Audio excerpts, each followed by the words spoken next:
সমাজে সুদ আছে না নাই? আছে। আরো জোরে বলেন। আছে। নবীজি যখন মেরাজে গেলেন, আমার দিকে তাকান, নবীজি যখন মেরাজে গেলেন, মেরাজে গিয়ে দেখলেন এক একটা মানুষের পেট এক একটা ঘরের মতো বড় বড়।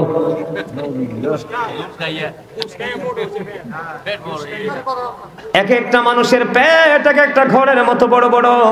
জিব্রাইলকে প্রশ্ন করলো, ভাই জিব্রাইল এরা কারা?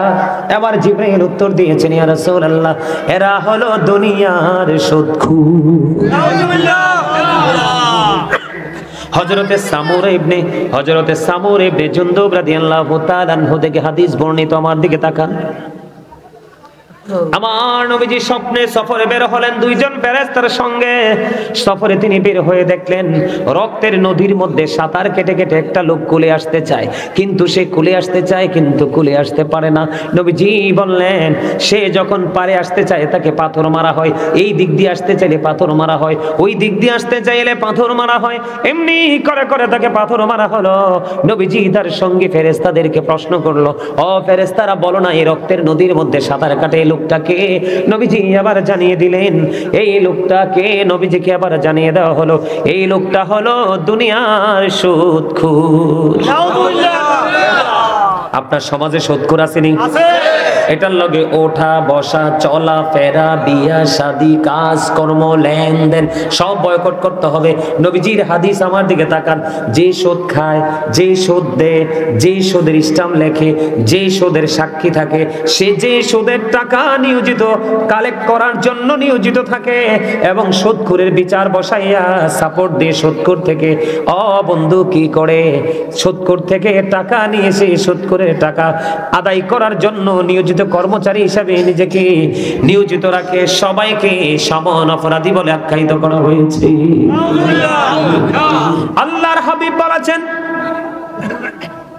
আপনি হালাল টাকা 9 টাকা আর হারাম টাকা 1 টাকা। এদিকে তাকান, হালাল টাকা কয় টাকা? 1 টাকা। হারাম টাকা 1 টাকা আর হালাল টাকা হলো 9 টাকা, মোট 10 টাকা। আল্লাহ রাসূল বলেছেন, এই হারাম টাকা 1 টাকা 9 টাকার সাথে লাগাইয়া তোমরা যদি 10 টাকা দিয়ে কেউ জামা বানাও, কিয়ামত পর্যন্ত নামাজ পড়তে পারবা, কোনোদিন তোমার নামাজ আল্লাহর দরবারে কবুল হবে না। এখন ম্যাক্সিমাম বাংলাদেশে ম্যাক্সিমাম মসজিদ কমিটির সভাপতি না হয় সেক্রেটারি না হয় মোতাওয়াল্লি না হয় কেশিয়ার, একটা না একটা বাটপার। কথা কন না কেন? সুদের সাথে না হয়ে ঘুষের সাথে যুক্ত। আমি অনেকগুলো মসজিদ থেকে জুমার দায়িত্ব ছেড়েছি শুধু সুদখোরের কারণে। কারণ হেসা কথাটা কইলে তার মাথায় গরম পানির মতো আইসা পড়ে, কয় না না না, এই হুজুর রাখা যাবে না। ঠিক কিনা বলেন? আল্লাহর নবী বলেছেন, তুমি জানো লোকটা সুদখোর, তুমি জানো লোকটা মানুষের উপর জুলুম করে, অত্যাচার করে, তোমাকে মাত্র 500 টাকা দিল, কয় টাকা? অথবা একটা বাজার তোমাকে একটা ব্যাগ বাজার করে দিল। নবীজি বলেছেন, তুমি জেনে শুনে বুঝে কোন অপরাধী থেকে যদি তুমি কিছু সুবিধা নিয়ে যদি তুমি তাকে সমর্থন দিয়ে যদি তাকে উৎসাহিত করে থাকো, নবীজি বলেছেন সে আর মুসলমান থাকে না, সঙ্গে সঙ্গে সে মুসলমান থেকে খারিজ হয়ে যায়। এখন তো সিটার বাটফারের লগে মানুষ বেশি, এটা কিয়ামতের আলামত।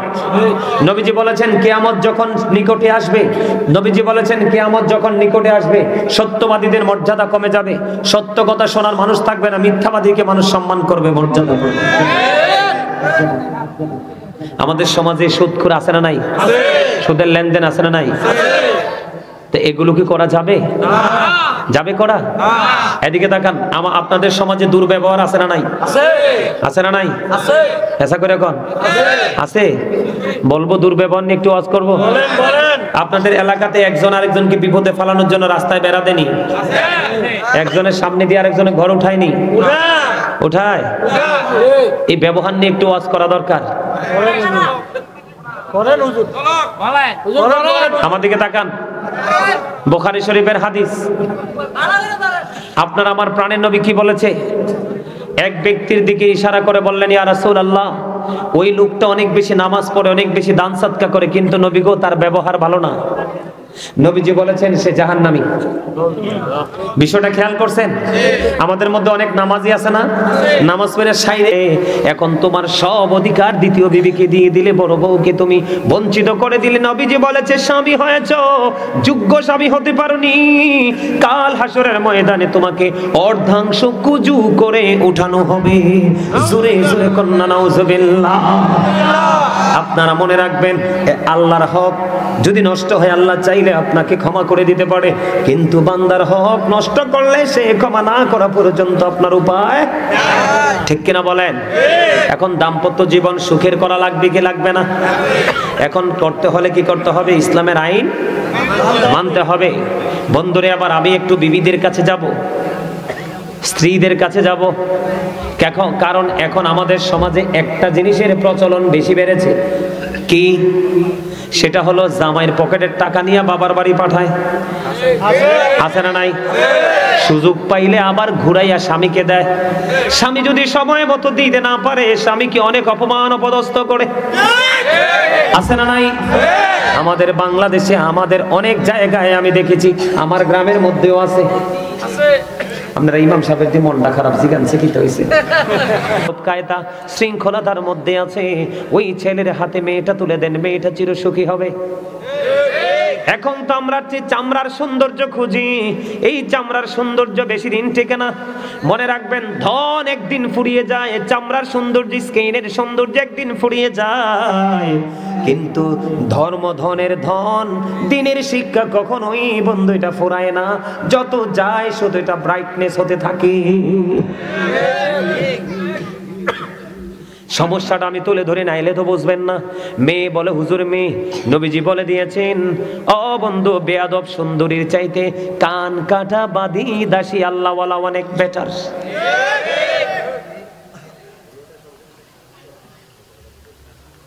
কে? কান কাটা বাঁধি দাসী, ঠিক কিনা বলেন? সময় কি বেশি হয়ে গেল নি ওয়াজ করতে করতে? আমি তো ভাবছি 1 ঘন্টা আলোচনা করব।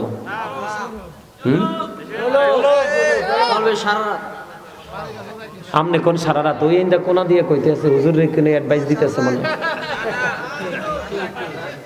হ্যাঁ হ্যাঁ হ্যাঁ, বুঝছেন? আপনারা কান আর চোখ দুইটা দুইটা, আমরা যে কয়টা কল্পনা করতাম না। কারণ আমি শুধু একজন বক্তা না, আমি একজন টিচারও। দীর্ঘদিন টিচিং প্রফেশনে ছিলাম, এই কারণে আমার সাথে ফাইজলামি করতে পারে না ওয়াজে বসে কেউ। আমি যদি 5 ঘন্টাও লাগে আমার জায়গাকে আমি আমার কন্ট্রোলিং এ আনার পরে ওয়াজে ঢুকি, তার আগে ঢুকি না। কেন জানেন? আল্লাহ রাসূলের নিষেধ। এই যে আমার সাথে আমার ভাই আছে, আমি এসে ওনার কোয়ালিফিকেশন সম্পর্কে জানতে পারছি, গ্রহণযোগ্য একজন পার্সন, অল সাইড পারফেক্ট। উনিও এই হাদিস পড়েছেন। নবীজি বলে দিয়েছেন, যেখানে মানুষের মানসিকতা নাই সেখানে ওয়াজ করো না, বন্ধ করে দাও। কথা কি বুঝতে পারছেন? তো মোটামুটি এখন একটু ভালো লাগে না? আস্তে আস্তে মানুষটি আইতেছে না?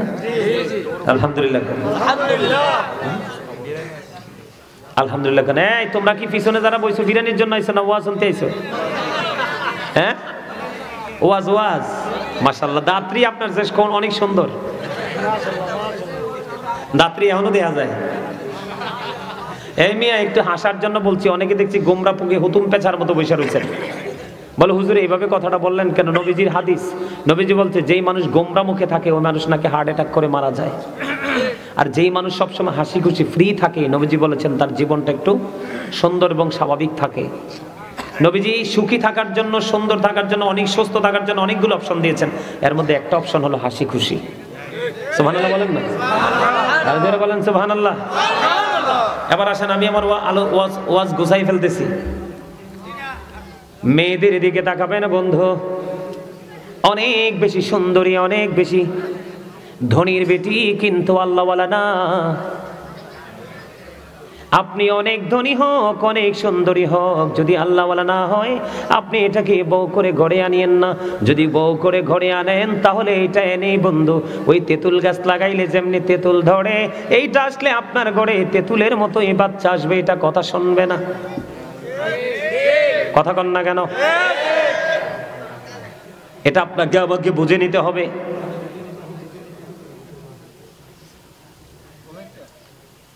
স্বামী স্ত্রী এমন একটা নেয়ামত, তাদের মাধ্যমে পৃথিবীতে নেক্সট প্রজন্ম একটার পর একটা আসতে থাকে। তাদের মধ্যে যদি বন্ধু আদব কায়দা নিয়ম নীতি না থাকে, তাহলে কিন্তু কখনোই বন্ধু ভালো কিছু আশা করা যায় না। আমাদের দেশের স্বামী স্ত্রীর মধ্যে গন্ডগোল আছে না নাই? এখন ম্যাক্সিমাম ঘরে ঘরে বন্ধু স্বামী স্ত্রীর গন্ডগোল। আল্লাহ কোরআনে বলেছেন আশিরুহুন্না বিল মারুফ। আল্লাহ রাব্বুল আলামিন বলে দিয়েছেন, তোমরা তোমাদের স্বামী স্ত্রী মিলেমিশে তোমরা তোমাদের স্ত্রীদেরকে নিয়ে সৎ এবং সুন্দরভাবে জীবন যাপন করো।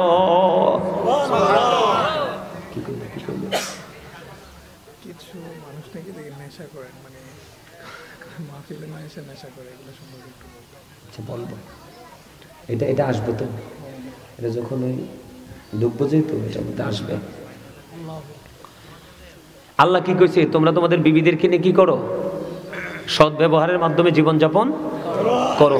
এখন কি আমরা কি করি? কথা বলেন, করি? করি না। এই করি না এই কারণে আমরা জানি না, এই জন্য।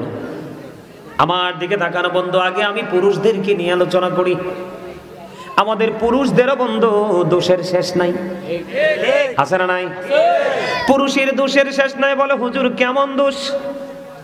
আল্লাহর হাবিব বলেছেন, তুমি যদি চা খাও বিবির জন্য চা নিয়ে যাবে, তুমি যদি মিষ্টি খাও বিবির জন্য মিষ্টি নিয়ে যাবে, তুমি যদি পান খাও বিবির জন্য মিষ্টি নিয়ে যাবে। তুমি স্বামী হিসাবে যতটুকু কষ্ট করো, তার চাইতে তোমার বিবিও কম কষ্ট করে না। তুমি অফিসে চলে যাবে, সকালবেলা সে পেরেশানি করে রান্না করে দেয়, তোমার কাপড় চোপড়, তোমার অফিসে যাওয়ার সবকিছু জোগায় দেয়।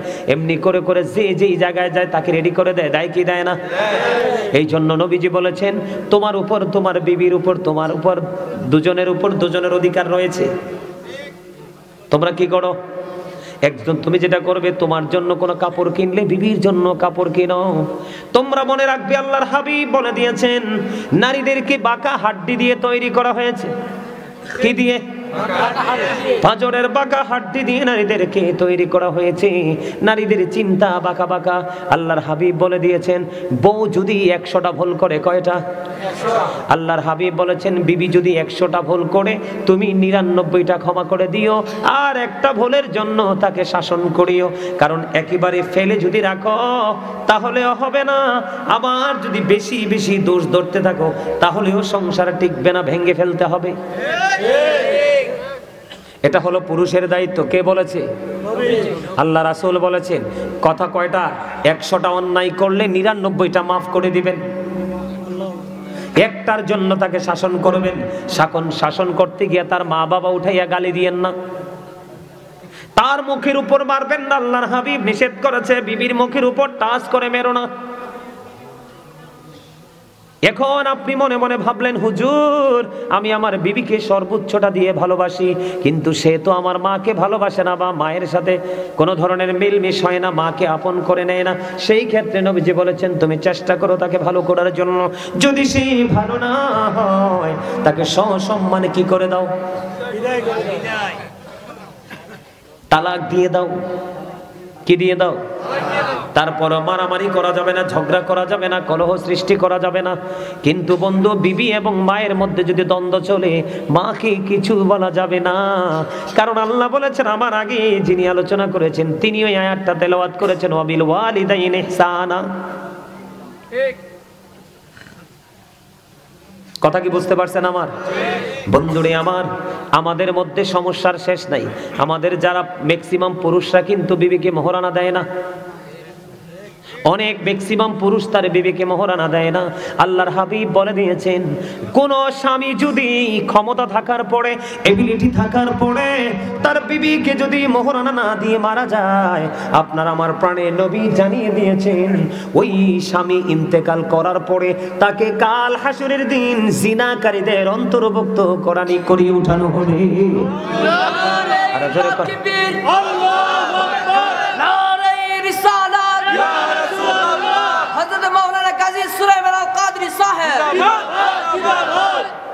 মারহাবা বলেন। আমার কথা আপনারা বুঝতে পারছেন নি? আপনি সারা জীবন কিন্তু স্বামী স্ত্রীর সম্পর্ক করে গেছেন, আপনি আপনার অহংকারের কারণে, অহমিকার কারণে আপনি আপনার বিবিকে ন্যায্য প্রাপ্যটা আপনি বুঝাইয়া দিলেন না। আল্লাহর হাবিব বলে দিয়েছেন, তুমি অপেক্ষায় থাকো, তোমার জন্য জাহান্নাম বরাদ্দ। কাল হাসরের ময়দানে জিনাকারীদের অন্তর্ভুক্ত করে তোমাকে জাহান্নামে তোলা হবে। জোরে জোরে কন্যা নাউজুবিল্লাহ। এখন বিবির মোহরান আটকায় রাখবেন নি? হ্যাঁ, আটকায় রাখবেন? এবার আসেন, আমাদের সমাজের মধ্যে কিছু ক্যারেক্টারলেস মেন অথবা পিপল আছে না নাই? চরিত্রহীন আছে না? বড় বউকে ঘরে রেখে, বাচ্চাকে ঘরে রেখে ঘুম পাড়িয়ে আরেকটা বিয়ে করে। তোমার তো বিয়ে 4টা বৈধ, কয়টা? তুমি যদি সক্ষম পুরুষ হও, তোমার বিয়ে কয়টা বৈধ? আল্লাহর হাবিবকে একদিন আল্লাহর হাবিবকে একদিন একজন বিবি প্রশ্ন করলেন, ইয়া রাসূলুল্লাহ, ইয়া হাবিবাল্লাহ, নবী গো, আপনি কাকে বেশি ভালোবাসেন? খেয়াল করবেন, কাকে বেশি ভালোবাসেন? নবীজি ওই বিবিকে একটা খেজুর দিলেন। কয়টা খেজুর? একটা খেজুর দিলেন। নবীজি বললেন, তোমাকে যে খেজুর দিছি ওটা আরেকজনকে বলিও না। এমনি করে করে করে করে বন্ধু একটা একটা একটা একটা করে সবগুলো বিবিকে একটা একটা করে খেজুর দিলেন। এখন বিসি ফালাইতে যাই একজনে ফালাইতে গেছে, আরেকজনে দেখে ফেলছে, বুবু তুমি কি ফালাইলা? আমি একটু খেজুরের বিচি ফালাইছে। কে দিছে? আমার নবীজি দিয়েছে। এমনি করে করে করে করে নবীর যতগুলো বিবি সবাই দেখে একটা একটা করে খেজুরের বিচি ফালায়। তার মানে সকল বিবি জানতে পেরেছে আমার নবী রাহমাতাল লিল আলামিন কাউকে কম কাউকে বেশি নয়, আমরা সকলকেই সমানভাবে ভালোবাসি। আমরা সেই নবীর উম্মত হয়েছি, কিন্তু সেই নবীর আদর্শকে ধারণ করতে পেরেছি? পারি নাই বন্ধুরে আমার, আমি আপনাদেরকে বলি, একজন বিবি কি করলো, একজন স্বামী কি করলো, বড় বউকে ফেলে ছোট বউকে বিয়ে করলো। এখন ছোটটারে বিয়ে করার পরে বড়টার কোনো খবর রাখে না, খোঁজ রাখে না। আছে না নাই? আপনাদের এই তেতুয়ারাতে আসেনি? আমার তেতুয়ারা তো আছে। এটা আবার কি কথা? হ্যাঁ, কত জঘন্য খবর দেখেন। আল্লাহর নবী, আপনার আমার প্রাণের নবী রাহমাতুল লিল আলামিন, তিনি বলে দিয়েছেন, বন্ধু একটা বিবিকে রেখে তুমি আর একটা বিবি বিবাহ করলে, এখন তোমার সব অধিকার দ্বিতীয় বিবিকে দিয়ে দিলে, বড় বউকে তুমি বঞ্চিত করে দিলে। নবীজি বলেছে, স্বামী হয়েছো, যোগ্য স্বামী হতে পারোনি, কাল হাসরের ময়দানে তোমাকে অর্ধাংশ কুজু করে উঠানো হবে। জোরে জোরে কন্যা নাউজুবিল্লাহ। আপনারা মনে রাখবেন, আল্লাহর হক যদি নষ্ট হয়, আল্লাহ চাইলে আপনাকে ক্ষমা করে দিতে পারে, কিন্তু বান্দার হক নষ্ট করলে সে ক্ষমা না করা পর্যন্ত আপনার উপায়, ঠিক কিনা বলেন? এখন দাম্পত্য জীবন সুখের করা লাগবে কি লাগবে না? এখন করতে হলে কি করতে হবে? ইসলামের আইন মানতে হবে। বন্ধুরে, আবার আমি একটু বিবিদের কাছে যাব, স্ত্রীদের কাছে যাব। কারণ এখন আমাদের সমাজে একটা জিনিসের প্রচলন বেশি বেড়েছে। কি? সেটা হলো জামাইয়ের পকেটের টাকা নিয়ে বাবার বাড়ি পাঠায়। আছে না নাই? সুযোগ পাইলে আবার ঘুরাইয়া স্বামীকে দেয়। স্বামী যদি সময় মতো দিতে না পারে, স্বামীকে অনেক অপমান অপদস্থ করে। আছে না নাই? আমাদের বাংলাদেশে, আমাদের অনেক জায়গায় আমি দেখেছি, আমার গ্রামের মধ্যেও আছে। আপনারা ইমাম সাহেবের যে মনটা খারাপ জিগানছে, কি তো হয়েছে?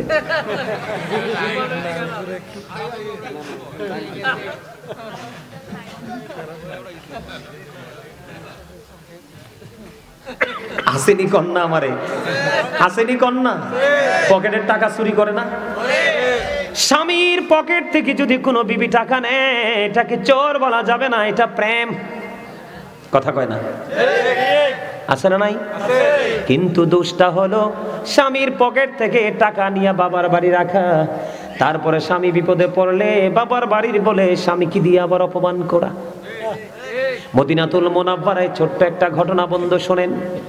মদিনাতুল মুনাওয়ারায় এক বুড়িমা গভীর রজনীতে স্বপ্নে দেখলেন তার মেয়ে মারা গেছে, মেয়ের স্বামী পৃথিবীতে আছে। ওই বুড়িমার মেয়ে পৃথিবী ছেড়ে চলে গেছে। এখন ওই বুড়িমা গভীর রজনীতে বন্ধু স্বপ্নে দেখলেন, তিনি স্বপ্নে দেখলেন তার মেয়েকে জাহান্নামের মধ্যে ফেরেশতারা মাথার মধ্যে আগুনের পেরেক বসাচ্ছে। হাতের মধ্যে আগুনের বেড়ি পরিয়ে দিয়েছেন, পায়ের মধ্যে ঠিক সেম ভাবে পরিয়ে দিয়েছেন। তখন এই বুড়িমা মেয়েকে প্রশ্ন করলো, মা তোমার এই দুর্দশার কারণ কি? মা গো, আমি জীবনে আমার স্বামীর কথা শুনিনি, আমি স্বামীর কথা অমান্য করে স্বামীর পকেট থেকে টাকা চুরি করে বাবার বাড়ি পাঠাইছি, আমি স্বামীর কথা অমান্য করে এই বাড়ি থেকে ওই বাড়ি চলে গেছি, আমি এমন কোন অপমান অপদস্থ নাই আমি আমার স্বামীকে করিনি। আমি মরার পরে স্বামীকে অপমান করার কারণে আজকে আমার এই দুর্দশা। বন্ধু, স্বামী কিন্তু বেঁচে আছে। বুড়িমার রাত পোহায় গেল, সকাল যখন হলো স্বামীর কাছে চলে গেল, মেয়ের হাজবেন্ডের কাছে চলে গেল। বাবা গো, আমার মেয়েটা তোমাকে অনেক কষ্ট দিয়েছে জীবনভর, আমার মেয়েটা পৃথিবী ছেড়ে চলে গেছে, আমি স্বপ্নে দেখেছি আমার মেয়েটা খুব খারাপ অবস্থার মধ্যে আছে, তুমি আমার মেয়েটাকে ক্ষমা করে দাও। এখন স্বামী বলতেছে, না না না, আমি কোনোদিন তাকে ক্ষমা করব না।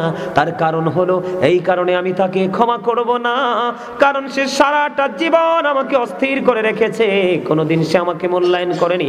আমি যদি বলেছি ওই দিকে যাইও না, সে আমার কথা শুনেনি, ওভারটেক করে গিয়েছে, এমনি করে করে যত অপমাননা সবগুলো করেছে, আমি ক্ষমা করব না। এবার ওই বুড়ি কি করলেন, কোনোভাবেই কোনো সুযোগ না পেয়ে বুড়ি মা চলে গেলেন আপনার আমার প্রাণের নবীর কাছে। ইয়া রাসূলুল্লাহ, ইয়া হাবিবাল্লাহ, নবী গো, ও প্রাণের নবী, আমার মেয়েটা আমি দেখেছি জাহান্নামে এমন এমন বিপদে আছে। ইয়া রাসূলুল্লাহ, আমি আমার মেয়ের জামাইয়ের কাছে ক্ষমা চাইতে গিয়েছি, সে বলে দিয়েছে সে ক্ষমা করবে না। এখন সে যদি ক্ষমা না করে, ইয়া রাসূলুল্লাহ, আমার মেয়েটা ক্ষমা পাবে না, মুক্তি পাবে না। এবার আমার আপনার প্রাণের নবী ওই স্বামীকে ডাকলেন। স্বামীকে ডাকার পরে আমার আল্লাহ নবীজি বলে দিলেন, তুমি যদি তোমার বিবিকে আজকে আল্লাহর রাস্তে ক্ষমা করে দাও, আল্লাহ রাব্বুল আলামিন তোমাকে ক্ষমা করে দিবে। জোরে জোরে কন্যা সুবহানাল্লাহ। স্বামী নবীজির কথা শুনে স্ত্রীকে ক্ষমা করে দিলেন। বুড়িমা পরে স্বপ্নে দেখলেন আল্লাহ রাব্বুল আলামিন ওই মেয়েটাকে জাহান্নাম থেকে জান্নাতে অধিষ্ঠিত করেছে। জোরে জোরে বলেন না সুবহানাল্লাহ। বন্ধুরি আমার, আমি আরেকটা ঘটনা আমি আপনাদেরকে বলি। মেয়েরা বন্ধু যদি স্বামীর কথা মেনে চলতে পারে, তাদের জন্য বড় নিয়ামত। মদিনাতুল মুনাওয়ারায় বন্ধু এখনকার যুগে কিন্তু বেপরোয়াভাবে চলাফেরা করে। আমাদের আগে আমরা ছোট থাকতেও দেখছি বন্ধু, খানদানি বংশের মানুষেরা বিবিদেরকে বাড়ি থেকে বের হতে দিত না। বাড়িতে কাজের লোক রাখতো, দাসী রাখতো, ঠিক কিনা বলেন? রাখতো কি রাখতো না? দাস দাসী রাখতো কিনা? তৎকালীন সময়ে, আমার কথা শোনেন, তৎকালীন সময়ে বন্ধু আল্লাহর প্রিয় হাবিব সরকারে মদিনা তিনি বলেছেন, এক স্বামী তার বিবিকে নির্দিষ্ট সময় বেঁধে দিয়ে চলে গেলেন, আল্লাহর জন্য সফরে বের হয়ে গেলেন। যাওয়ার সময় বলে গেলেন, বিবি রে, তোমার যা কিছু প্রয়োজন আছে আমি বাড়িতে দাসী দিয়ে গেলাম, আমার যা কাজের লোক দিয়ে গেলাম, তার মাধ্যমে তুমি কি করবা, তোমার সকল চাহিদা তুমি পূরণ করবা, কিন্তু বাড়ির আঙিনা ছেড়ে বের হইও না। হঠাৎ করে বন্ধু একদিন খবর আসলো, তখন তার বাবা সিরিয়াস অসুস্থ, কিন্তু স্বামী তো বলেছে তুমি বাড়ি ছেড়ে যেও না। এবার নবীজির কাছে খবর পাঠালেন, ইয়া রাসূলুল্লাহ, নবী গো, আমার স্বামী নিষেধ করে গিয়েছে। নবীজির কাছে এইভাবে পাঠালেন খবর, কিন্তু আমার বাবা সিরিয়াস অসুস্থ, আমার বাবাকে দেখতে যেতে চাই, যেতে পারবো কিনা? আল্লাহর হাবিব বলেছেন, তোমার স্বামী যেহেতু নিষেধ করেছে তুমি যেও না। মেয়েটা ধৈর্য ধরলো, ধৈর্য ধারণ করে বন্ধু অবস্থান করলো, ধৈর্য ধারণ করে অবস্থান করলো। কিছুদিন পরে আবার খবর আসলো, এই মেয়েটার বাবা মারা গেছে। ইন্না লিল্লাহি ওয়া ইন্না ইলাইহি রাজিউন। তখন আবার খবর পাঠালেন নবীজির কাছে। নবীজি বললেন, তোমার স্বামী এসেছে? না। তার স্বামী এসেছে? কয় না। কিন্তু স্বামী যদি না আসে অনুমতি ওভারটেক করে যাওয়া যাবে না। মেয়েটা কি করলেন না বন্ধুরি আমার, স্বামীর কথা অমান্য করলেন না, নবীজির কথা অমান্য করলেন না, তিনি তেনার বাড়িতে অবস্থান করলেন। বন্ধু, বাবা মারা গেল, কাফন দাফন সব হয়ে গেল। গভীর রজনীতে আল্লাহর প্রিয় হাবিবের কাছে খবর চলে আসলো, নবী গো, আপনি জানিয়ে দেন ওই মেয়েটা আপনার কথা মান্য করেছে এবং স্বামীর হুকুম মান্য করেছে, এই কারণে আমি তার বাবাকে জান্নাতে দিয়ে দিয়েছি। জোরে জোরে কন্যা সুবহানাল্লাহ। বন্ধুরি আমার, আমি আপনাকে বলি, বেপরদাশীল স্বামী স্ত্রীর মধ্যে একটা মধুর বন্ধন, সুসন্তান পৃথিবীতে আসার বেশি সম্ভাবনা বয়ে আনে। আমি আপনাদেরকে বলে বন্ধু, স্বামী স্ত্রীর সম্পর্কটা কেমন হওয়া লাগবে? আপনার ধরেন গভীর রজনীতে স্বামী বিছানায় চলে গেল, স্বামী স্ত্রী বিছানায় চলে গেল, কিন্তু স্বামী যখন স্ত্রীকে ডাকবে কাছে আসার জন্য, কিন্তু স্ত্রী তার স্বামীর ডাকে সাড়া দিল না, মুখটাকে উল্টো দিকে ঘোরায় দিল। আল্লাহর হাবিব বলেছেন, যখন সে স্বামীর ডাকে সাড়া না দিয়ে মুখটাকে উল্টো দিকে ঘুরিয়ে দিল, আল্লাহর প্রিয় হাবিব সরকারে মদিনা তিনি বলে দিয়েছেন, বন্ধুরি আমার, ওই তখন থেকে সারা রাত পর্যন্ত ওই মহিলাটাকে লানতের ফেরেশতা শুধু লানত দিতে থাকলো। সুরে সুরে কোন নাউজুবিল্লাহ। বন্ধুরি আমার, আপনারা জানেননি সবচেয়ে বেশি রান্নার ক্ষেত্রে সবচেয়ে রিস্কের রান্না কোনটা? কি? দুধ। দুধের পক্ষে কে কে হাত তোলেন? আরে বেটা ডরাসনি, হেসে তো দুধে তো হাত তুলতে ভয় পায়। সবচেয়ে রিস্কের রান্না, কারণ আমি আমার মায়ের সাথে অনেক দুধ জাল দিছি। ও মা হাসে, ছেলে হলে কি মারে সাহায্য করতে পারে না? এমন কোন হেল্প নাই আমি আমার মারে করি নেই। দুধ এমন একটা জিনিস বন্ধু, এটা কিন্তু উতরায় যদি ভালো করে কন্ট্রোলিং এ রাখা যায় না, উতরাইয়া পড়ে যায়। বলে হুজুর দুধের কাছে কেন আসলেন? হাদিস শরীফের মধ্যে এসেছে, নবীজি বলে দিয়েছেন স্বামীর কদর বোঝানোর জন্য, স্ত্রীর কাছে স্বামীর মর্যাদা বোঝানোর জন্য, একটা স্ত্রীর কাছে তার স্বামী কতটা দামি সেটা বোঝানোর জন্য নবীজি বলে দিয়েছেন, একটা নারী যদি চুলার মধ্যে দুধ বসায়, দুধ রান্না করা অবস্থায় থাকে, আর এই অবস্থায় যদি তার স্বামী ডাক দেয়, একটা সেকেন্ডও দেরি করতে পারবে না। স্বামীর ডাকটা দিতে দেরি, স্বামীর কাছে চলে যেতে হবে। দুধ পরে সব ছাই হয়ে যাক, তারপরও স্বামীর ডাকে আগে সারা দিতে হবে। জোরে জোরে সুবহানাল্লাহ। আমার দাদা ভাইরা আসেনি, এনে অনেকে পান খায় না, দাদি আসেনি, দাদার দাদি আছে না? হ্যাঁ, আমার নবীজি কইতেছে কি জানেননি, যদি পান খাই অভ্যাস হয় দাদা দাদু দুজনে পান খাবেন, যদি চা খাওয়ার অভ্যাস হয় দুজনে একসাথে বসে চা খাবেন। নবীজি জানিয়ে দিয়েছেন স্বামী স্ত্রী দুজনে 1 ঘন্টা সময় বা কিছু সময় তারা যদি প্রেমের আলাপ করতে করতে পান খাক, দুধ খাক, চা খাক, কফি খাক, যেটাই খাক, নবীজি বলে দিয়েছেন 1 ঘন্টা বা কিছু সময় যদি তারা একসাথে বসে স্বামী স্ত্রী প্রেমের আলাপ করে, মহব্বতের আলাপ করে, তাদের আমল নামায়, দুজনের আমল নামায় 1 বছরের নফল ইবাদতের সওয়াব দেওয়া হয়। এখনকার স্বামী স্ত্রী তো ইঁদুর বিড়ালের মতো, ম্যাক্সিমাম এরকম না? ম্যাক্সিমাম স্বামী স্ত্রী এখন কিসের মতো? ইঁদুর এবং বিড়ালের মতো। নাকি ভুল বললাম? আরো জোরে। আমি দেখছি এক সময় আমার নিজের চোখে এক বউ, নতুন বউ আইছে শ্বশুর বাড়ি, তা আমি গেছি বউ চাইতাম, ছোট তো বড় ইয়ে না বুঝছি, বউ চাউন যে বালা না জায়েজ নাই। বউ চাইতে গেছি বুঝছেন, বউ চাইতে যাইয়া দিই বহু ট্যাঙ্কের উপরে ট্যাঙ্ক দিয়ে সিগারেট টানে টোকা মাইরা। নাউজুবিল্লাহ কোন না? আরো জোরে। হেতে পুলিশ, হেদের সেকেন্ড ওয়াইফ। কথা কি কইছি বুঝতে পারছেন? এক্সাম্পল দিলাম, এক্সাম্পল। বিশ্বাস হয় না আপনাদের? ওমা, আপনারা কে কে আমার কথাটা বিশ্বাস করছেন হাত তুলে দেখান তো সোজা কইরা। আমি আবার অন্য বক্তাদের মতো কাল্পনিক গল্প বানাইয়া বলার বক্তা না, আলোচক না। যতটুকু বলি কোরআন হাদিস থেকে বলার চেষ্টা করি। আপনারা সবাই হাত তোলেন নাই, বিশ্বাস হয় না এই কথাটা। আমি নিজের চোখে দেখছি, এ মোটা সুন্দর। আমি কই এটা সিগারেট খানা হিকলো করতে আছে না নাই? আপনার এখনো আমাদের মাঝে খুঁজতে এরকম বউ পাওয়া যাবে? ও বন্ধু, এইরকম ভাইরাস মার্কা মহিলা বউ বানানো যাবে না। একটা যদি এক বাড়িতে ঢুকে পুরো বাড়ি নষ্ট করে দিবে। কথা কি বুঝতে পারছেন? এই জন্য আমি আপনাদেরকে বললাম, বেপরদাশীল স্বামী স্ত্রীর মধ্যে কখনোই মিল হয় না, তাদের মধ্যে কখনোই নমনীয়তা, নম্রতা, ভদ্রতা থাকে না, থাকেনি। আপনাদের এলাকা তো বর্ডার সাইড নেই, এদিক দিয়ে বর্ডার না, লিবির বাজার বর্ডার এদিক দিয়ে তো। আপনাদের এদিকে মদ টদ খায়নি কেউ? গাঁজা টাজা খায়নি? খায়? বাবা খায়?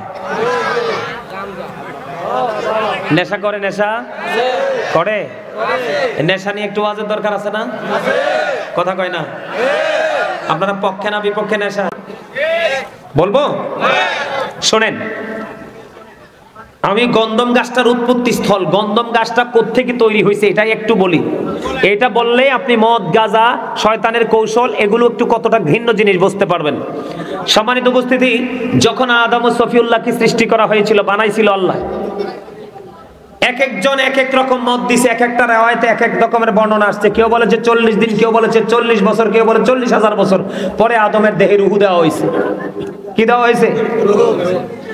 আদমকে সব ফেরেশতারা দেখে দেখে দেখে দেখে প্রশংসা করেছে।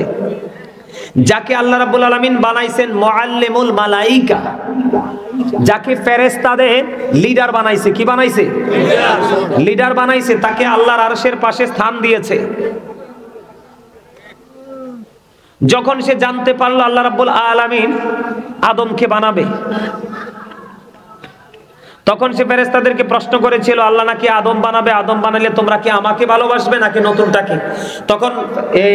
তখন ওই ফেরেশতারা বলেছিলেন, আল্লাহ যাকে অর্ডার করবে তাকে আমরা মানবো। তখন ওই মুআল্লিমুল মালাইকা পরে যেটা শয়তান হইছে, এটার একটু গায়ে লাগছে। তো সবাই দেখে আদম ও সফিউল্লাহকে দেখে প্রশংসা করেছে, কিন্তু এই শয়তান কি করছে, যখন আদমের বডিতে গেছে, আদমের বডিটাকে বিচরণ করেছে, দেখেছে, কিন্তু আদমের বডিতে একটা বদ্ধ কোঠা ছিল। কি ছিল? বদ্ধ কোঠা ছিল। সব জায়গায় ঢুকতে পারছে, কিন্তু বদ্ধ কোঠায় ঢুকতে পারে, কারণ এটা রুহের জগৎ, অত্যন্ত পবিত্র জগৎ, এখানে শয়তান ঢুকতে পারে নাই। আমি এইখান থেকে বের হয়ে আইসাই সে থুতো ফালাইছে। নাউজুবিল্লাহ বলেন। মানে আদম সফিউল্লাহর এই বডিটাকে দেখা সে বের হইল, বের হইয়াই সে আপনার আদমকে দেখে ঘৃণা করে এই শয়তান থুতু ফালাইছে। এই থুতু ফালানোর সাথে সাথে থুতু থেকে কুকুর জন্ম হইছে। এই কারণে কুকুর সৃষ্টি জগতের মধ্যে সবচেয়ে নাপাক।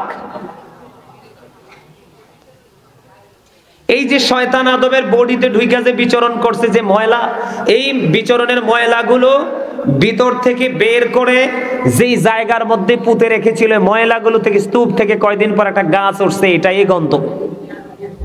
নাউজুবিল্লাহ বলেন। এটাই কি? গন্ধম। এটা তো নিকৃষ্ট জিনিস। আপনার এই গন্ধমে আল্লাহ রাব্বুল আলামিন জান্নাতে যখন আদম হাওয়াকে থাকতে দিলেন, বলেছেন তোমরা যেখান থেকে মন চায় সেখান থেকে খাইও, কিন্তু গন্ধম খাইও না। শয়তান তো কোনোভাবে, কারণ শয়তান তো জান্নাতে ছিল, দেখছে, এখন তারে না ওইখান থেকে বের করে দিছে। আদম আলাইহিস সালামকে দেখে ঘৃণা করেছে, সে মানতে রাজি না, আদমকে সেজদা করতে রাজি না। আল্লাহ তাকে চির অভিশপ্ত করে তো এখান থেকে আউট করে দিল। তখন শয়তান আল্লাহকে বলেছে, আল্লাহ তোমার ইজ্জতের কসম, তোমার বান্দাকে পথভ্রষ্ট করব। কি করব? এখন সেই কাজ তো শুরু করে দিছে। এখন শয়তান তো কোনোভাবেই জান্নাতে ঢুকতে পারতেছে না। পরে অনেক কৌশলে সে জান্নাতে ঢুকলো, ঢুইকা যায় এই গন্ধম গাছের নিচে কান্না শুরু করছে। কি শুরু করছে? কান্না শুরু করছে। কান্নার আওয়াজ শুনে মা হাওয়া গেছে। যাওয়ার পরে মা হাওয়া যায় জিজ্ঞেস করলো, তুমি কান্দো কেন? কয় আমার কান্নার কারণ হলো এত সুন্দর সুখের জায়গা, এত সুন্দর নিয়ামতের জায়গা তোমার জন্য বরাদ্দ হলো, আমি কান্দি এই জন্য কারণ তোমরা কিছুক্ষণের মধ্যে অথবা কিছুদিনের মধ্যে জান্নাত থেকে বের হয়ে যেতে হবে। কয় কেন রে, কেন রে? কয় আমি তো এই জায়গা থেকে বের হব না। তখন ওই শয়তান বলতেছেন, যদি তুমি এখান থেকে বের হতে না চাও, তাহলে এই গাছের ফল যদি খাইতে পারো, তাহলে চিরস্থায়ী ভাবে থাকতে পারবা। নাউজুবিল্লাহ বলেন না। এবার মা হাওয়া কি করলেন? মা হাওয়া কি করলেন? ওই গন্ধম খাইতে চাইলেন। দেখেন শয়তান কত ইন্টেলিজেন্ট। এবার ডাক দিয়ে বললেন, না না, তুমি একা থাকলে লাভ হইব কি? তোমার স্বামী যদি না থাকে, তুমি একা একা খাইও না, তুমি তোমার স্বামীর কাছে নিয়ে চলো। এবার বন্ধু আদম সফিউল্লাহর কাছে নিয়ে আসলেন। আদম সফিউল্লাহর কাছে নিয়ে আসার পরে আদম বন্ধু তন্দ্রাচ্ছন্ন ছিল, তখনই গন্ধম খাইতেছিলেন। তখনই বুঝতে পারলেন যে তিনি হারাম জিনিস খাচ্ছে। এই যে এখানে পুরুষের আসেনি একটা জিনিস, আদম এখানে টিপ দিয়ে ধরেছিলেন, তখন থেকেই বন্ধু পুরুষের এটা বের হইছে। আসেনি এটা? এই জন্য আমি আপনাদেরকে বললাম, যখন এই দুজন মিলে এই গন্ধম বক্ষণ করলো, আল্লাহ রাব্বুল আলামিন জান্নাতি পোশাকগুলো খুলে নিল, এরপরে অর্ডার করলেন তোমরা এখান থেকে বের হয়ে যাও। জান্নাত থেকে বন্ধু বের হয়ে গেল। ঠিক তেমনি ভাবে এই পৃথিবীর মুসলমান যুগে যুগে যুগে যুগে শয়তান ইমানদারদেরকে পথভ্রষ্ট করার জন্য পায়তারা করবে। শয়তান বলেছে, আল্লাহ আমি তোমার বান্দাকে ওই পর্যন্ত পথভ্রষ্ট করতে থাকবো যেই পর্যন্ত তার দেহে প্রাণ আছে। আল্লাহ ডাক দিয়া বলে, শয়তান তুমিও শুনে রাখো, আমি আমার ওই বান্দাগুলোকে ওই পর্যন্ত ক্ষমা করতে থাকবো যেই পর্যন্ত আমার বান্দা আমার কাছে ক্ষমা চাইতেই থাকবে। আল্লাহু আকবার, নারে রিসালাত, ইয়া রাসূলুল্লাহ, হযরত মাওলানা কাজী সুলাইমান আল কাদেরী সাহেব, জিন্দাবাদ জিন্দাবাদ। আলহামদুলিল্লাহ বলেন আলহামদুলিল্লাহ। এই যে আল্লাহ রাব্বুল আলামিন বলেছেন, ইন্নামাল খামরু ওয়াল মাইসিরু ওয়াল আনসাবু ওয়াল আজরামু রিজসুম মিন আমালিশ শাইতান। বন্ধু, আমাদের বাংলাদেশে কিন্তু হিন্দু বেশি নাই। কথা বলেন না কেন? হিন্দু কিন্তু বেশি নাই। আপনি যখন আমাদের হিন্দু পূজা মণ্ডপে পূজা হয়, আপনি দেখবেন ম্যাক্সিমাম মুসলমানের বাচ্চা। কথা বলেন না কেন? আল্লাহ কয় এটা শয়তানের কাজ। তুমি শয়তানের কাজে নিজেকে ইনভলভ করে ফেলেছো, যুক্ত করে ফেলেছো। তুমি শয়তানের কাজে যুক্ত হয়েছো। জুয়া খেলা এটা শয়তানের কাজ, আল্লাহর কাজ না। মদ খাওয়া এটা শয়তানের কাজ, এটা আল্লাহর কাজ না। আপনারা খেয়াল করে দেখেন, আমি যতগুলো বক্তব্য শুরু থেকে দিয়েছি, একটারও কি ধারে কাছে মুসলমান আছে? সবগুলো থেকে দূরে চলে গেছে। এদেরকে কি মুসলমান বলা যায়? চুপ বন্ধু, ব্যবসার ক্ষেত্রে দেখেন খালি ঠকানো, সামাজিকতার ক্ষেত্রে দেখেন ঘুষ খাইয়া বিচার করা। আর ম্যাক্সিমাম আপনাদের তেতুয়ারা গ্রামে আছে কিনা জানি না, ঘরে ঘরে বাড়ি বাড়ি সুদে ভরপুর হয়ে গেছে। দেখবেন মহিলার কাছে টাকা চাইলে কয় বুবু হারাম নাই, কিন্তু যখন সুদের কথা বলবেন বলবে আমার বড় আফার কয়টা টাকা আছে। আছে না নাই? কথা বলেন না। আমি আপনাদেরকে মদ বড় খারাপ একটা জিনিস, এটা নিয়ে বন্ধু, এটা নিয়ে একটু জটিল ভাবে ওয়াজ করতে চাই। শুনবেন নি ওয়াজটা? মদ সম্পর্কে এটা বেশি বেশি সুদ সম্পর্কে কইতাম একটু। আচ্ছা কমু দেখছেন একটা একটা বার্তা।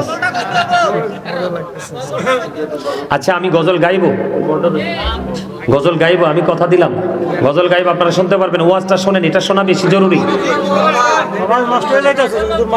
জি জি জি জি হ্যাঁ, আমাদের ছেলেরা মাদকাসক্ত কিনা? আমি আপনাদেরকে বলি, চার মাযহাবের চারটা ইমাম, এর মধ্যে বন্ধু হানাফি মাযহাবের ইমাম হলো ইমাম আজম আবু হানিফা রাহমাতুল্লাহি আলাইহি। আমার দিকে তাকান বন্ধু, ইমাম আজম আবু হানিফা রাহমাতুল্লাহি আলাইহি তিনি বলেছেন, তোমরা যদি কোনো মানুষকে মদ পান করতে দেখো, কম পক্ষে তাকে 80টা দৌড়া মারো। কয়টা? 80টা দৌড়া মারো। হুজুর কেন গো? কারণ মদ যখন পান করে মানুষ তখন কি হয়ে যায়? মদ যখন পান করে মানুষ তখন তার বিবেকটা বিকৃত হয়ে যায়, মস্তিষ্কটা নষ্ট হয়ে যায়, তখনই সেই ব্যভিচারে লিপ্ত হয়। কথা বলেন না কেন? এই জন্য ইমাম আজম আবু হানিফা রাহমাতুল্লাহি আলাইহি তিনি বলেছেন, মদ পান করতে দেখলে তোমরা 80টা দৌড়া মারবা। জোরে জোরে কন্না নাউজুবিল্লাহ। ইসলামের চতুর্থ খলিফা হযরতে আলী রাদিয়াল্লাহু তাআলা আনহু, আমার দিকে তাকান। ইসলামের চতুর্থ খলিফা হযরতে আলী, ও বন্ধু, তিনি কি বক্তব্য দিয়েছেন? যাকে বলা হয়েছে, আমার নবী বলেছেন, আনা মাদিনাতুল ইলমি ওয়া আদিউন বাবুহা। আমার নবী বলেছেন, I am a city of education, the gate of that city is Ali. আমার নবী বলেছেন, আমি হলাম শিক্ষার শহর, আর সেই শহরের দরজা হলো আমার আলী। এবং পাক পাঞ্জাতনের একজন সদস্য এবং একজন সাহাবী, চতুর্থ খলিফা। ঠিক কিনা বলেন? আমার দিকে তাকান। মদ এত বড় ঘৃণ্য এবং জঘন্য জিনিস। হযরতে আলী তিনি বলেছেন, কোন দরিয়ার মধ্যে যদি একটা ফোঁটা মদ পড়ে, কোন দরিয়ার মধ্যে যদি একটা ফোঁটা মদ পড়ে রে, এই দরিয়ার পানি শুকিয়ে গেলে কোনোদিন আমি আমার এই দরিয়া থেকে ঘাস উঠাইয়া আমি আমার পশুকে খাওয়াবো না। নাউজুবিল্লাহ বলেন না। এই দরিয়ার উপরে যদি বিশাল একটা মিনারা তৈরি করা হয়, এই মিনারায় দাঁড়াইয়া আমি আলী কোনদিন আযান দিব না। মদ এত বড় নিকৃষ্ট জিনিস, নেশা এমন একটা নিকৃষ্ট জিনিস বন্ধু, এটা সমাজকে ধ্বংস করে, নিজের ফিউচারকে ধ্বংস করে দেয়, সমাজকে ধ্বংস করে দেয়। এই জন্য সামাজিক দায়িত্ব যারা পালন করেন তারা শক্ত হাতে পালন করতে হবে। আসেনি আমাদের দেশে বন্ধুরে আমার, অনেকে মনে করে এটা ওষুধ। হারাম জিনিস কখনোই ওষুধ হতে পারে না, বরং এটা রোগ রোগ রোগ। এটা কি? এটা রোগ। এটা কখনোই বন্ধু ভালো কিছু হতে পারে না। মদ যিনি খায়, মদ যিনি সরবরাহ করে, মদ যিনি বানায়, সবগুলো সমান অপরাধী। বন্ধুরে আমার, এই নেশা জাতীয় জিনিস থেকে আপনার সন্তানদেরকে ফিরাতে হবে। আল্লাহ রাসূল বলেছেন, বন্ধু আমার দিকে তাকান, আপনার সন্তানকে মানুষ করতে হলে 3টি জায়গা সমান করে দিবেন। একটা হলো তার পারিবারিক শিক্ষা, আরেকটা হলো তার সামাজিক শিক্ষা, আরেকটা হলো বন্ধু সে যখন বড় হতে থাকে বন্ধুত্ব বাড়তে থাকে। বাবা মা যারা, আপনাদের খেয়াল রাখতে হবে সন্তানটা বড় হয়ে বন্ধুত্বটা কোন মানুষের সাথে করছে। এই জায়গা যদি খেয়াল রাখতে পারেন তাহলে সন্তান কোনোদিনও মানুষ অমানুষ হবে না। ঠিক কিনা বলেন? এবার আসেন, সমাজে সুদ আছে না নাই? আরো জোরে বলেন। নবীজি যখন মেরাজে গেলেন, আমার দিকে তাকান, নবীজি যখন মেরাজে গেলেন, মেরাজে গিয়ে দেখলেন এক একটা মানুষের পেট এক একটা ঘরের মতো বড় বড়।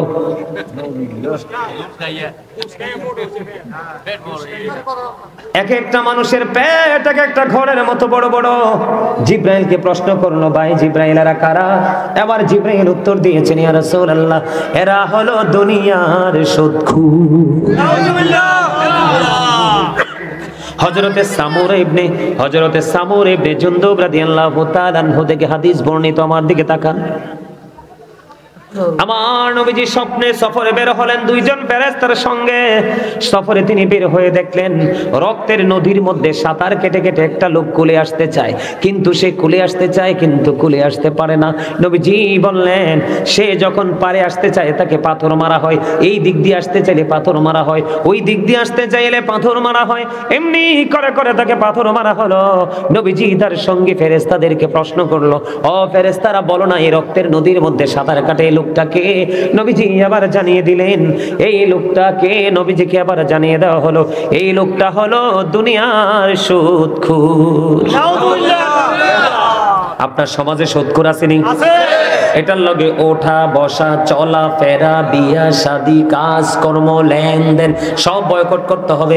নবীজির হাদিস, আমার দিকে তাকান, যে সুদ খায়, যে সুদ দেয়, যে সুদের স্ট্যাম্প লেখে, যে সুদের সাক্ষী থাকে, সে যে সুদের টাকা নিয়োজিত কালেক্ট করার জন্য নিয়োজিত থাকে এবং সুদখোরের বিচার বসাইয়া সাপোর্ট দিয়ে সুদখোর থেকে বন্ধু কি করে, সুদখোর থেকে টাকা নিয়ে এসে সুদখোরের টাকা আদায় করার জন্য নিয়োজিত কর্মচারী হিসাবে নিজেকে নিয়োজিত রাখে। সবাইকে সমান অপরাধী বলে আখ্যায়িত করা হয়েছে। আল্লাহর হাবিব বলেছেন, আপনি হালাল টাকা 9 টাকা আর হারাম টাকা 1 টাকা। এদিকে তাকান, হালাল টাকা কয় টাকা? 1 টাকা। হারাম টাকা 1 টাকা আর হালাল টাকা হলো 9 টাকা, মোট 10 টাকা। আল্লাহ রাসূল বলেছেন, এই হারাম টাকা 1 টাকা 9 টাকার সাথে লাগাইয়া তোমরা যদি 10 টাকা দিয়ে কেউ জামা বানাও, কিয়ামত পর্যন্ত নামাজ পড়তে পারবা, কোনোদিন তোমার নামাজ আল্লাহর দরবারে কবুল হবে না। এখন ম্যাক্সিমাম বাংলাদেশে ম্যাক্সিমাম মসজিদ কমিটির সভাপতি না হয় সেক্রেটারি না হয় মোতাওয়াল্লি না হয় কেসের একটা না একটা বাটপার। কথা কন না কেন? সুদের সাথে না হয় ঘুষের সাথে যুক্ত। আমি অনেকগুলো মসজিদ থেকে জুমার দায়িত্ব ছেড়েছি শুধু সুদখোরের কারণে। কারণ হেসা কথাটা কইলে তার মাথায় গরম পানির মতো আইসা পড়ে, কয় না না না এই হুজুর রাখা যাবে না। ঠিক কিনা বলেন?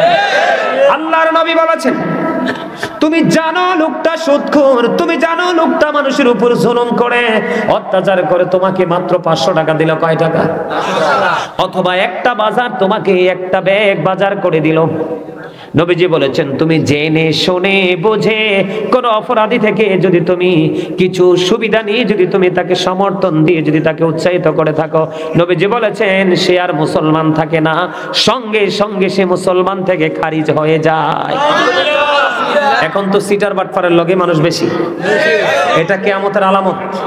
নবীজি বলেছেন কিয়ামত যখন নিকটে আসবে, নবীজি বলেছেন কিয়ামত যখন নিকটে আসবে সত্যবাদীদের মর্যাদা কমে যাবে, সত্য কথা শোনার মানুষ থাকবে না, মিথ্যাবাদীকে মানুষ সম্মান করবে, মর্যাদা করবে। আমাদের সমাজে সুদখোর আছে না নাই? সুদের লেনদেন আছে না নাই? তো এগুলো কি করা যাবে? যাবে করা? এদিকে তাকান, আপনাদের সমাজে দুর্ব্যবহার আছে না নাই? আছে না নাই? এসা করে এখন আছে। বলবো দুর্ব্যবহার নিয়ে একটু ওয়াজ করবো। আপনাদের এলাকাতে একজন আরেকজনকে বিপদে ফেলানোর জন্য রাস্তায় বেড়া দেনি? একজনের সামনে দিয়ে আরেকজনের ঘর উঠায়নি? উঠায়। এই ব্যবহার নিয়ে একটু ওয়াজ করা দরকার। আমার দিকে তাকান, বুখারী শরীফের হাদিস। আপনার আমার প্রাণের নবী কি বলেছে? এক ব্যক্তির দিকে ইশারা করে বললেন, ইয়া রাসূলুল্লাহ, ওই লোকটা অনেক বেশি নামাজ পড়ে, অনেক বেশি দান সাদকা করে, কিন্তু নবী গো তার ব্যবহার ভালো না। নবীজি বলেছেন সে জাহান্নামী। বিষয়টা খেয়াল করছেন? আমাদের মধ্যে অনেক নামাজি আছে না, নামাজ পড়ে সাইরে